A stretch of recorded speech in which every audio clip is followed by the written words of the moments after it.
আইসা শুধু শুধু আমার বকাঝকা কইরা আমার চুল ধরছে।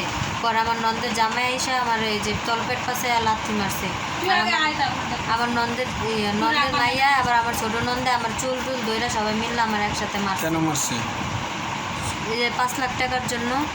জানালে 5 লাখ টাকা যৌতুক চাই, যৌতুক যদি না দেয় তাহলে আমার বাড়ির থেকে চাইতেছে, যদি না দেয় তাহলে আমার বাড়ির থেকে বের করে দিব। কে চায়?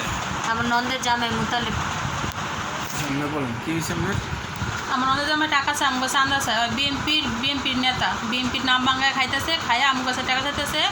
আমার কাছে 5 লাখ টাকা দিলে তাইলে আমরা নাইলে আমাকে মারবো, নাইলে 5 লাখ টাকা নিবো। 5 লাখ টাকা দিলে আমরা অত্যাচার করবো না, মারবো না।